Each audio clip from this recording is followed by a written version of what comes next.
Hello everyone मु welcome करुच्ची माँ Bhagwati classes को आमे दशम श्रेणी इतिहास गांधी जुग चैप्टरटा पढ़ुले से आम चंपारण चारोटी आंदोलन पढ़ुले। चंपारण आंदोलन, खेड़ा आंदोलन, अहमदाबाद लुगा कारखाना और राल आईन विरोध में आंदोलन यही चार्टा आम पढ़ुले।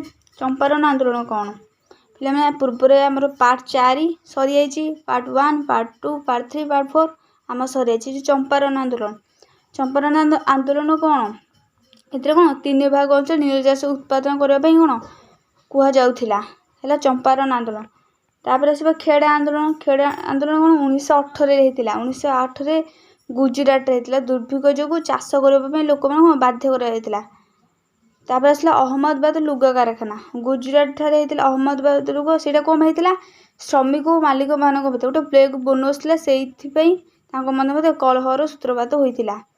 तापर आम पढ़ते राउलत आईन विरोध आंदोलन। राउलत आईन से गोटे राउलत आईन के 1919 ख्रीटाब्द इंग्रेज मान द्वारा से प्रणीत होता से आईनटा से 1919 मार्च 18 तारीख में राउलत आईनटा गृहीत होता। यह आईन इंग्रेज मान द्वारा होता जहाँ भारतीय मान कौन विपद सृष्टि करता। ये जो 4टा आईन आम पढ़ी ये 4टा आईन कौन इंग्रेज सबुथ नेतृत्व नहीं मुख्य नेतृत्व नहीं से सबुथ माने ये 4टा आईन भितर सबुथ कौन मुख्य नेतृत्व नहीं। आज आम पढ़ा पार्ट 5 राउलत आईन किसी रही वीडियो स्टार्ट करिया पूर्व मुझे आप विषय कहक जाऊँगी। माँ भगवती क्लासेस ऐप को डाउनलोड करूँ। एथर आपण मैंने दशम और द्वादश श्रेणी समस्त नोट सहित ऑनलाइन क्लास सुविधा उठे पारे। डिस्क्रिप्शन में लिंक दिखाई ऐप टी डाउनलोड करूँ। आज आम पढ़ा समग्र भारत रे गोटे दिन हड़ताल हड़ताल पालन करने गांधीजी देशवासी को परामर्श कले। समग्र भारत रे गोटे दिन हड़ताल पालन गांधीजी देशवासी को परामर्श देते। गांधीजी कौन परामर्श देते देशवासी को परामर्श दे हड़ताल मैंने गोटे उत्सव पालन करने गांधीजी कौन देशवासी को परामर्श देते। सरकार को नीतिर प्रतिवाद स्वरूप सबु प्रकार कार्य बंद कर उपवास और प्रार्थना द्वारा 1919 एप्रिल 6 तारीख दिन देशव्यापी हड़ताल पालन कराइला। सरकार को नीतिर प्रतिवाद स्वरूप सरकार को जो नीति करते तार प्रतिवाद तार जदि ता विपक्ष बा प्रतिवाद स्वरूप आम कौन करते से दिन आम कौन सब कार्य उपवास सब कार्य काम सब बंद कर उपवास और प्रार्थना करी 1919 एप्रिल 6 तारीख दिन देशव्यापी हड़ताल होता। 1919 एप्रिल 6 तारीख कौन हड़ताल आम पालन करते। सब कार्य काम जिते सब लोक मान काम धंदा समस्त सब काम बंद करते से दिन तेना उपवास करी 1919 एप्रिल 6 तारीख दिन हड़ताल पालन कराला। 1919 एप्रिल 9 तारीख में गांधीजी को गिरफ्त कर छाड़ी दिया। से जो हड़ताल पालन करते से मुख्य नेतृत्व किए नहीं गांधीजी से 1919 एप्रिल 9 तारीख कौन गिरफ्त कर छाड़ी दिया। गांधीजी को गिरफ्त संवाद देश विभिन्न स्थान में साधारण जनता को गंडगोल करने उत्तेजित करता। जेहेतु गांधी जन कौन मुख्य व्यक्ति से सब आंदोलन कौन मुख्य नेतृत्व नहीं जदि जदि जेल पठाई दिया जो लोक मैंने से कौन रहीपर से कौन उत्तेजना बा गंडगोल सृष्टि कले। यही आंदोलन दिल्ली, कलकाता, मुंबई, अहमदाबाद, लाहौर और अमृतसर में प्रचंड रूप धारण करता। यही आंदोलन कौटी दिल्ली, कलकाता, मुंबई, अहमदाबाद, लाहौर ठारे कौन था अमृतसर प्रचंड रूप धारण करता। यही जो कौन प्रचंड रूप धारण करता यही जो जगह मान गांधीजी गिरफ्त करते सब लोक मैंने कौन हड़ताल और गंडगोल करते प्रचंड रूप धारण करता। तापर आम पढ़ा 5 जालियानबाग हत्याकांड। जालियानबाग हत्याकांड पढ़ा समग्र देश में राउलत आईन विरोधी आंदोलन चली समय 1919 एप्रिल 6 तारीख 1919 एप्रिल 10 तारीख में अमृतसर 2 स्थानीय नेता डॉक्टर सत्यपाल डॉक्टर सैफुद्दीन गिरफ्त फल आंदोलन एक हिंसात्मक रूप धारण कला। सैला कौन राउलत आईन विरोध आंदोलन चलता। आसला कौन जालियानबाग हत्याकांड। जो जालियानबाग हत्याकांड के 1919 ଏପ୍ରିଲ 10 ତାରିଖରେ ଅମୃତସରର 2 ସ୍ଥାନୀୟ ନେତା ଅମୃତସରର 2 ସ୍ଥାନୀୟ ନେତା କିଏ? ଡକ୍ଟର ସତ୍ୟପାଲ ଆଣ୍ଡ ଡକ୍ଟର ସହିବୁଦ୍ଦିନଙ୍କ ଗିରଫ ଫଳରେ। ଆଗରୁ ଯେଉଁ ରାଉରକେଲା ଯେଉଁ ଗାନ୍ଧିଜୀ ଗିରଫ ହେବା ଫଳରେ ଲୋକମାନେ କ'ଣ ସୂତ୍ରପାତ କରିଥିଲେ, ଗଣ୍ଡଗୋଳ ସୃଷ୍ଟି ହେଲା। ତାପରେ ପୁଣି ଜାଲିଆନାବାଗ ଆସିଲା। ଜାଲିଆନାବାଗରେ ଯେଉଁ ଅମୃତସରର କେବେ ଦୁଇ ସ୍ଥାନୀୟ ନେତା କିଏ? ଡକ୍ଟର ସତ୍ୟପାଲ ଓ ଡକ୍ଟର ସୈଫୁଦ୍ଦିନ। ତାଙ୍କୁ ଗିରଫ ହେବା ଫଳରେ କ'ଣ ଆନ୍ଦୋଳନ ଏକ ହିଂସାତ୍ମକ ରୂପ ଧାରଣ କଲା। ଜନପ୍ରିୟ ନେତାଦ୍ୱୟଙ୍କ ଗିରଫର ପ୍ରତିବାଦ କରିବା ପାଇଁ ତଥା ବୈଶାଖୀ ଉତ୍ସବ ପାଳନ କରିବା ପାଇଁ ଅମୃତସରରେ ଜାଲିଆନାବାଗ 1919 ଏପ୍ରିଲ 13ରେ ବହୁ ସଂଖ୍ୟକ ଲୋକ ଏକ ସାଧାରଣ ସଭାରେ ଏକତ୍ର ହୋଇଥିଲେ। ଜନପ୍ରିୟ ନେତା କିଏ ଥିଲେ? ଡକ୍ଟର ସତ୍ୟପାଲ ଓ ଡକ୍ଟର ସୈଫୁଦ୍ଦିନ। ତାଙ୍କ ଯେଉଁଦିନ ଗିରଫ ହେଲେ ତାଙ୍କ କଥା ଶୁଣି ପ୍ରତିବାଦ ଗୋଟେ ବୈଶାଖୀ ଉତ୍ସବ ପାଳନ କରାଗଲା। ତାଙ୍କୁ ସାନ୍ତ୍ୱନା ଦେବା ପାଇଁ ଗୋଟେ ବୈଶାଖୀ ଉତ୍ସବ ପାଳନ ହେଲା କେଉଁଠି? ଅମୃତସରର ଜାଲିଆନାବାଗଠାରେ। କେବେ? 1919 ଏପ୍ରିଲ 13ରେ ବହୁ ସଂଖ୍ୟକ ଲୋକ ଏହି ସାଧାରଣ ସଭାରେ ଏକତ୍ର ହୋଇଥିଲେ। ସେ ଯେଉଁ ବୈଶାଖୀ ଉତ୍ସବ ପାଳନ କରାଗଲା ସେଥିରେ କ'ଣ ବହୁ ସଂଖ୍ୟକ ଲୋକ ଯୋଗ ଦେଇଥିଲେ। ସହରରେ ସଭା ସମିତି କରାଯିବା ଉପରେ ସରକାରଙ୍କ ଦ୍ୱାରା ପୂର୍ବଦିନ ଘୋଷିତ ନିଷେଧାଜ୍ଞା ସମ୍ବନ୍ଧରେ ସାଧାରଣ ଜନତା ଅବଗତ ନଥିଲେ। ସହରରେ ସଭା ସମିତି କରାଯିବା ଉପରେ ଯେଉଁ ସଭା ସମିତି ହେଇଥିଲା ସାଧାରଣ ଜନତା ମାନେ କ'ଣ ସେ ବିଷୟରେ କିଛି ଜାଣିନଥିଲେ। ଅମୃତସରର ସାମରିକ ମୁଖ୍ୟ ଜେନେରାଲ ଡାୟାର ହଠାତ୍ ଦଳେ ସୈନ୍ୟଙ୍କ ସହ ସଭାସ୍ଥଳରେ ପହଞ୍ଚି ବିନା ସତର୍କ ସୂଚନାରେ ନିରସ୍ତ୍ର ଓ ନିରୀହ ଲୋକମାନଙ୍କ ଉପରେ ଗୁଳି ବର୍ଷଣ କରିଥିଲେ। ସେଥିରେ ଯେଉଁ ବୈଶାଖୀ ଉତ୍ସବ ପାଳନ ହୋଇଥିଲା 1919 ଏପ୍ରିଲ 13ରେ ଉତ୍ସବ ପାଳନ ହୋଇଥିଲା, ସେଥିରେ ବହୁ ସଂଖ୍ୟକ ଲୋକ କ'ଣ ଥିଲେ? ଯୋଗ ଦେଇଥିଲେ। ସେ ବହୁ ସଂଖ୍ୟକ ଲୋକ ଯୋଗ ଦେଇଥିଲେ। ତାପରେ କି ଅମୃତସରର ସାମରିକ ମୁଖ୍ୟ କିଏ? ଜେନେରାଲ ଡାୟାର ସାମରିକ ମୁଖ୍ୟ। ସେ ତାଙ୍କ ଦଳେ ସୈନ୍ୟଙ୍କୁ ଧରି ସଭାସ୍ଥଳରେ ମାନେ ଗୋଟେ ଯେଉଁଠି ବୈଶାଖୀ ଉତ୍ସବ ପାଳନ ହେଉଛି ଅମୃତସର ଜାଲିଆନାବାଗରେ, ସେଠାରେ କ'ଣ ପହଞ୍ଚି ବିନା ସତର୍କ ସୂଚନା କାହାକୁ କିଛି ନ କହି ନିରସ୍ତ୍ର ନିରୀହ ମାନେ ସବୁ ଯେଉଁ ଲୋକ ସଭା ଚାଲିଥିଲା ସବୁ ଲୋକଙ୍କ ଉପରେ କ'ଣ ଗୁଳି ବର୍ଷଣ କଲେ। ନିରସ୍ତ୍ର ଲୋକ ସବୁ ଯେଉଁ ସଭା ସମିତି ଯୋଗୁଁ ତାଙ୍କ ଉପରେ ବିନା କିଛି ଅନୁମତିରେ ପ୍ରବେଶ ଦ୍ୱାରରେ ପଶି ତାଙ୍କ ଉପରେ କ'ଣ ଗୁଳି ବର୍ଷଣ କଲେ। କିଏ? General Dyer. ଜାଲିଆନାବାଗର ଏକମାତ୍ର ପ୍ରବେଶ ତଥା ପ୍ରସ୍ଥାନ ପଥ ସୈନ୍ୟମାନଙ୍କ ଦ୍ୱାରା ଆବଦ୍ଧ ହୋଇଥିବାରୁ ଲୋକମାନେ ବାହାରକୁ ଯାଇପାରିଲେନି। ମାତ୍ର ସେ ଯେଉଁ ଅମୃତସରରେ ଗୋଟିଏ ମାତ୍ର ତାର ପ୍ରବେଶ ଦ୍ୱାର ଥିଲା। ଗୋଟିଏ ମାତ୍ର ପ୍ରବେଶ ଦ୍ୱାରକୁ ସେଇ ପ୍ରବେଶ ଦ୍ୱାର ସୈନ୍ୟମାନଙ୍କ ଦ୍ୱାରା ଆବଦ୍ଧ ହୋଇଯାଇଥିଲା। ଯାହାଫଳରେ କ'ଣ ଲୋକମାନେ ଯାଇପାରିଲେନି ବାହାରକୁ। ଫଳରେ ଅନେକ ଲୋକ ପ୍ରାଣ ହରାଇଲେ ବା ଆହତ ହେଲେ।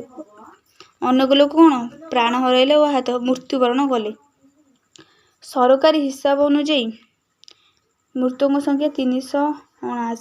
ସରକାରୀ ହିସାବରେ କ'ଣ ମରିଥିଲେ କେତେ? 379 ଓ ଆହତଙ୍କ ସଂଖ୍ୟା 1200 ହୋଇଥିବା ବେଳେ ଗାନ୍ଧିଜୀଙ୍କ ନିର୍ଦ୍ଦେଶରେ ହୋଇଥିବା ତଦନ୍ତ ଅନୁଯାୟୀ ଏହି ସଂଖ୍ୟା ଯଥାକ୍ରମେ 1200 ଓ 3600 ଥିଲା। ମାନେ ଇଂରେଜମାନଙ୍କର ତାଙ୍କ ହିସାବ ଅନୁସାରେ କେତେ ହେଇଥିଲା? 379 ମୃତ୍ୟୁବରଣ କରିଥିଲେ। ଆହତ ହୋଇଥିଲେ କେତେ? 1200। କିନ୍ତୁ ଗାନ୍ଧିଜୀଙ୍କ ନିର୍ଦ୍ଦେଶ ଅନୁସାରେ ତାଙ୍କର କେତେ ଥିଲା? 1236। କେତେ ଥିଲା? 1236। ଗାନ୍ଧିଜୀଙ୍କ ହିସାବ ଅନୁସାରେ କ'ଣ ଥିଲା? 1236। ଏହି ଘଟଣାଟି ଜାଲିଆନାବାଗ ହତ୍ୟାକାଣ୍ଡ ଭାବେ ଖ୍ୟାତ। ଗାନ୍ଧିଜୀଙ୍କ ହିସାବରେ କେତେ ଥିଲା? 1200 ମୃତ ଓ 3600 ଆହତ। କିନ୍ତୁ ସରକାରଙ୍କ ଦ୍ୱାରା କ'ଣ ହୋଇଥିଲା? ମୃତକଙ୍କ ସଂଖ୍ୟା ଥିଲା 379, ଆହତ ଥିଲା କେତେ? 1200। ଏହାକୁ କ'ଣ କଲା? ଜାଲିଆନାବାଗ ହତ୍ୟାକାଣ୍ଡ ନାମରେ କ'ଣ ଥିଲା? ପରିଚିତ ହୋଇଥିଲା। ଜନସାଧାରଣ ଅହିଂସା ଆନ୍ଦୋଳନ ବା ସତ୍ୟାଗ୍ରହ ପାଇଁ ସେ ପର୍ଯ୍ୟନ୍ତ ସମ୍ପୂର୍ଣ୍ଣ ରୂପେ ସମ୍ମତ ହୋଇନଥିବା ଉପଲବ୍ଧ କରି ଗାନ୍ଧିଜୀ 1919 ଏପ୍ରିଲ 18ରେ ରାଉରକେଲା ଆଇନ ବିରୋଧୀ ଆନ୍ଦୋଳନ ପ୍ରତ୍ୟାହାର କଲେ। ଜନସାଧାରଣ ଅହିଂସା ଆନ୍ଦୋଳନ ସତ୍ୟାଗ୍ରହ ପାଇଁ ସମ୍ପୂର୍ଣ୍ଣ ହୋଇନଥିବାରୁ ଗାନ୍ଧିଜୀ ଯେଉଁ କ'ଣ ସତ୍ୟାଗ୍ରହ ଅହିଂସା ପ୍ରତି ଗୋଟେ ଆନ୍ଦୋଳନ କରିଥିଲେ, ଜନସାଧାରଣମାନେ ଏହାକୁ ଠିକ୍ସେ ବୁଝିପାରିନଥିଲେ, ସମ୍ପୂର୍ଣ୍ଣ ରୂପେ ଏହାକୁ ସମ୍ମତ ହୋଇନଥିଲେ କାର୍ଯ୍ୟକାରୀ କରିବା ପାଇଁ। ସେଥିପାଇଁ ଗାନ୍ଧିଜୀ 1919 ଏପ୍ରିଲ 18 ତାରିଖରେ ରାଉରକେଲା ଆଇନ ବିରୋଧରୁ କ'ଣ ପ୍ରତ୍ୟାହାର କଲେ। ବାଧ୍ୟ ହୋଇ ସେ କ'ଣ ରାଉରକେଲା ଆଇନକୁ ପ୍ରତ୍ୟାହାର କଲେ। କେବେ 1919 ଏପ୍ରିଲ 18 ତାରିଖରେ ସରକାରଙ୍କ ଦ୍ୱାରା ରାଉରକେଲା ଆଇନ ପ୍ରତ୍ୟାହୃତ ହେଲା। ସରକାରଙ୍କ ଦ୍ୱାରା କ'ଣ ରାଉରକେଲା ଆଇନ କ'ଣ ପ୍ରତ୍ୟାହୃତ ହୋଇଯାଇଥିଲା। ସେ ଯେଉଁ ଲୋକମାନେ କ'ଣ ଅହିଂସା ଓ ସତ୍ୟାଗ୍ରହ ଠିକ୍ ସେ ବୁଝିନଥିଲେ, ସେଥିପାଇଁ ଗାନ୍ଧିଜୀ ବାଧ୍ୟ ହୋଇ 1919 ଏପ୍ରିଲ 18 ତାରିଖରେ ରାଉରକେଲା ଆଇନର ବିରୋଧରେ କ'ଣ ପ୍ରତ୍ୟାହାର କଲେ। ପିଲାମାନେ ଏଇ ଯେଉଁ ଚିତ୍ରଟା ଆମେ ଦେଖୁଛେ ଏଇଟା କ'ଣ ଜାଲିଆନାବାଗ ଯେଉଁ ହତ୍ୟାକାଣ୍ଡ। ଦେଖୁ ପିଲାମାନେ କେତେ ଲୋକ ମୃତ୍ୟୁବରଣ କରୁଛନ୍ତି। ଗୋଟିଏ ମାତ୍ର ପ୍ରବେଶ ଦ୍ୱାର କ'ଣ ଜାଲିଆନାବାଗ ଯେଉଁ ଜେନେରାଲରେ ତାଙ୍କର ସୈନ୍ୟମାନେ ସବୁ ଆବଦ୍ଧ କରିଦେଇଥିଲେ। ଲୋକମାନେ ଏହା ଭିତରେ ମୃତ୍ୟୁବରଣ ହିଁ କରିଦେଇଛନ୍ତି। ଗାନ୍ଧିଜୀଙ୍କ ଏହି ଆନ୍ଦୋଳନ ଲକ୍ଷ୍ୟ ପୂରଣ ଦିଗରୁ ବିଫଳ ହୋଇଥିଲେ ସୁଦ୍ଧା ଏହା ଗାନ୍ଧିଜୀଙ୍କୁ ଜଣେ ବହୁ ପ୍ରତିଭା ସମ୍ପନ୍ନ ସର୍ବଭାରତୀୟ ନେତା ଭାବେ ପ୍ରତିଷ୍ଠିତ କରିପାରିଥିଲା। ଗାନ୍ଧିଜୀ ଏହି ଆନ୍ଦୋଳନ ବିଫଳ ହୋଇଥିଲେ ମଧ୍ୟ ଯେଉଁ ତାଙ୍କ ପାଇଁ ଯେଉଁ ଲୋକମାନଙ୍କ ଭିତରେ ଯେଉଁ ଆଗ୍ରହ, ଯେଉଁ ଉତ୍ସାହ, ଯେଉଁ ସମ୍ମାନ ଥିଲା, ତାହା କ'ଣ ତାଙ୍କୁ ସବୁଠାରେ ପ୍ରତିଷ୍ଠା କରିଦେଇଥିଲା। ସର୍ବଭାରତୀୟ ନେତା ମାନେ ଗୋଟେ ଭଲ ନେତା, ଭଲ ମଣିଷ ଭାବରେ ସମସ୍ତଙ୍କ ହୃଦୟରେ ସେ କ'ଣ ବାସ କରିଥିଲେ। ବହୁତ ଭଲ ମଣିଷ ଗାନ୍ଧିଜୀ ଥିଲେ। ସମସ୍ତଙ୍କଠି ସେ ସମସ୍ତ ହୃଦୟରେ ସମସ୍ତ ମନରେ ସେ କ'ଣ ବାସ କରିଦେଇଥିଲେ। ଜାଲିଆନାବାଗ ହତ୍ୟାକାଣ୍ଡର ବର୍ବୋଚିତ କାର୍ଯ୍ୟ ସାରା ବିଶ୍ୱକୁ ଚକିତ କରିଥିଲା। ଜାଲିଆନାବାଗ ଯେଉଁ ଏମିତି ହତ୍ୟାକାଣ୍ଡ ନିର୍ମମ ଭାବରେ ଲୋକମାନଙ୍କୁ ହତ୍ୟା କରାଯାଇଥିଲା, ଏହା ସାରା ବିଶ୍ୱରେ କ'ଣ ଚକିତ କରିଥିଲା। ବର୍ବୋଚିତ ଭାବେ ଚକିତ କରିଥିଲା। ବହୁତ ଆଶ୍ଚର୍ଯ୍ୟଜନକ ଘଟଣା ଥିଲା ପିଲାମାନେ ଏଇଟା।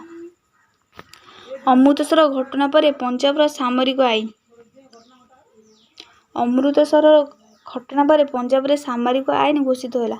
ଅମୃତସର ଯେଉଁ ଘଟଣା ହେଇଥିଲା କ'ଣ ଜାଲିଆନାବାଗ ହତ୍ୟାକାଣ୍ଡ, ଏହାର ସାମରିକ ଆଇନ ଘୋଷିତ ହେଲା। ଏହା ଏଠାକାର ଜନତା ଅକଥନୀୟ ଅତ୍ୟାଚାରର ସମ୍ମୁଖୀନ ହେଲେ। ଯେଉଁ ଅମୃତସର ଜନତା ମାନେ କ'ଣ ହେଉଥିଲେ ଅକଥନୀୟ ଅତ୍ୟାଚାର, ମାନେ କହିହେବନି। ଏମିତି ଅତ୍ୟାଚାର ସେମାନେ ପାଉଥିଲେ ଯେ କହିପାରିବନି ବି କେତେ ଅତ୍ୟାଚାର ସେମାନେ ପାଉଥିଲେ। ଏହି ଘଟଣା ପ୍ରଚାରିତ ହେବା ଫଳରେ ସମଗ୍ର ଦେଶରେ ଆତଙ୍କର ବାତାବରଣ ଖେଳିଗଲା। এই ଯେଉଁ ଘଟଣା, ଯେଉଁ ଜାଲିଆନାବାଗ ହତ୍ୟାକାଣ୍ଡ ଘଟଣା ସମଗ୍ର ଭାରତ ସାରା ବିଶ୍ୱରେ କ'ଣ ହେଲା ଚକିତର କାରଣ ହୋଇଥିଲା। ଅତ୍ୟନ୍ତ ଘୃଣାର ସହିତ ଗାନ୍ଧିଜୀ ବ୍ୟକ୍ତ କଲେ, କୌଣସି ପ୍ରକାରରେ ଭାରତୀୟମାନେ ସରକାରଙ୍କର ପୈଶାଚିକ ପ୍ରଭୃତି ଗ୍ରହଣ କରିବା ପାପ। ଅତ୍ୟନ୍ତ ଘୃଣା, ମାନେ ଗାନ୍ଧିଜୀ ବହୁତ ରାଗି ଯାଇଥିଲେ। ଯେଉଁ ଜାଲିଆନାବାଗ ହତ୍ୟାକାଣ୍ଡ ପରେ ଗାନ୍ଧିଜୀ ବହୁତ ରାଗି ଯାଇଥିଲେ। ସେ ଇଂରେଜମାନଙ୍କ ପ୍ରତି ତାଙ୍କ ଘୃଣାଟା ଆହୁରି ଅଧିକ ବଢ଼ି ଯାଇଥିଲା। ସେ କହିଥିଲେ, କୌଣସି ପ୍ରକାରରେ ଭାରତୀୟମାନେ ସରକାରଙ୍କର ପୈଶାଚିକ ପ୍ରଭୃତି ଗ୍ରହଣ କରିବା ପାପ। ଇଂରେଜମାନେ ଯାହା ବି କରୁଛନ୍ତି, ତାଙ୍କୁ ଯାହା ସେ ବି ନିଷ୍ପତ୍ତି ନେଉଛି, ତାକୁ ଯଦି ଆମେ ଗ୍ରହଣ କରିବା, ସେଇଟା ହେଉଛି କ'ଣ ଆମର ସବୁଠୁ ବଡ଼ ପାପ ବୋଲି ଗାନ୍ଧିଜୀ କହିଥିଲେ।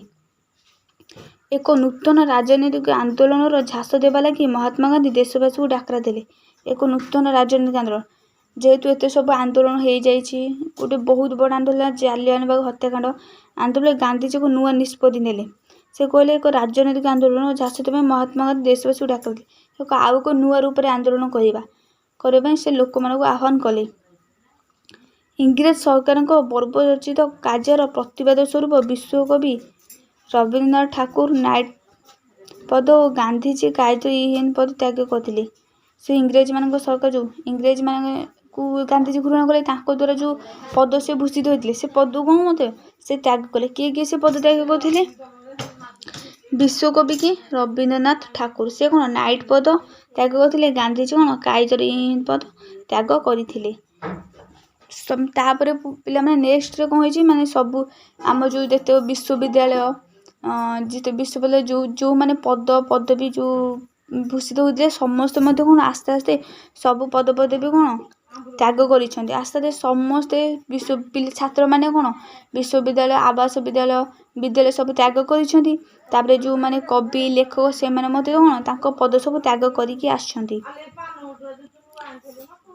କୌଣସି ବ୍ୟକ୍ତିର ମହତ୍ ଗୁଣ ପାଇଁ, ରାଜସେବା ପାଇଁ ବା ସାମରିକ କ୍ଷେତ୍ରରେ ଅସାଧାରଣ ବୀରତ୍ୱ ପାଇଁ ଇଂରେଜ ସରକାରଙ୍କ ଦ୍ୱାରା ପ୍ରଦତ୍ତ ନାଇଟ୍ ପଦ ଉକ୍ତ ବ୍ୟକ୍ତିକୁ ସାର୍ ଉପାଧିରେ ଭୂଷିତ କରିଥିଲେ। ଏଇ ଯେଉଁ ତୁମେ ଜାଣିଛ କି ପିଲାମାନେ, ତୁମେ ଜାଣିଛ କି ଏଇ ଯେଉଁ ବକ୍ସରେ ଏଗୁଡ଼େ ବି ଟିକେ ଭଲ ଭାବେ ପିଲାମାନେ ପଢ଼ୁଥିବ। ଏଗୁଡ଼େ ପ୍ରାୟ କୋଶ୍ଚିନ୍ ଆସୁଛି, ବୋର୍ଡ଼ରେ ବହୁତ କୋଶ୍ଚିନ୍ ଆସୁଛି। ଏଇ ବକ୍ସ ଭିତରୁ ବି ବହୁତ କୋଶ୍ଚିନ୍ ଆସୁଛି। କାୟଦେ-ଇ-ହିନ୍ଦର ଅର୍ଥ କ'ଣ? କାୟଦେ-ଇ-ହିନ୍ଦର ଅର୍ଥ କ'ଣ? ହିନ୍ଦୁସ୍ତାନର ସମ୍ରାଟ। ହିନ୍ଦୁସ୍ତାନର ସମ୍ରାଟ କିଏ ଥିଲେ? ଗାନ୍ଧିଜୀ। କାରଣ କାୟଦେ-ଇ-ହିନ୍ଦ ପଦଟା କାହାକୁ ଦିଆଯାଇଥିଲା? ଗାନ୍ଧିଜୀକୁ ଦିଆଯାଇଥିଲା। କାୟଦେ-ଇ-ହିନ୍ଦର ଅର୍ଥଟା କ'ଣ? ହିନ୍ଦୁସ୍ତାନ ସମ୍ରାଟ। ତା ମାନେ କ'ଣ ହେଲା? ହିନ୍ଦୁସ୍ତାନର ସମ୍ରାଟ କିଏ ହେଲେ? ଗାନ୍ଧିଜୀ।